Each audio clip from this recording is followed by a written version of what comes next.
देखिए, मैंने कमिश्नर कराची से बात की है, मेयर कराची से बात की है और वो निगरानी कर रहे हैं और डीसी मौके पे मौजूद है, एसएसपी मौके पे मौजूद है, रेंजर्स के विंग कमांडर हैं, वो कोशिश कर रहे हैं कि वाफर तादाद में पानी रेस्क्यू 1122 पे मुस्तकिल सारी वो भी की जा रही है और पाक एरिया की भी पूरी मामनत कर रही है और सिंध गवर्नमेंट के तमाम वसाइल, केएमसी के तमाम वसाइल मौजूद हैं।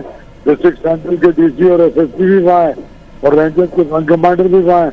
बस मेरी एक दरखास्त है तमाम लोगों से, वो जिस तरह का रश लग जाता है उसकी वजह से रेस्क्यू में भी प्रॉब्लम आती है और ये जो लोगों को बाहर निकालने में और फायर ब्रिगेड की गाड़ियों को अपना यकीनन मुश्किल का सामना होता है। अहमद शाह साहब, आप हमें बता पाएंगे कितने अफराद इस वक्त जख्मी हैं, कितने लोगों को रेस्क्यू कर लिया गया है? देखिए, अभी मैं आपको ऑथेंटिक रिपोर्ट नहीं दे सकता क्योंकि किसी हॉस्पिटल से या डीसी से मैं भी मुसलसल राब्ते में हूँ और अभी तक इस पर कोई वाज़ेह सूरत हाल नहीं है।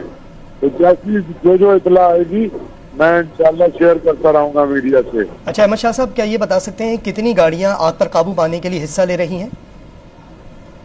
देखें, इस वक्त तो चूंकि पैनिक सिचुएशन है, सबसे पहले केएमसी की गाड़ियां पहुंच गई, फिर राबता की एडमिनिस्ट्रेशन में पोर्ट कासिम से, केपीटी से नेवी की गाड़ियां पहुंच गई हैं। तो इनकी तादाद में अभी गिन के तो नहीं बता सकता, लेकिन इसकी रिपोर्ट लेकर भी मीडिया के साथ शेयर करूंगा। बहुत शुक्रिया अहमद शाह साहब।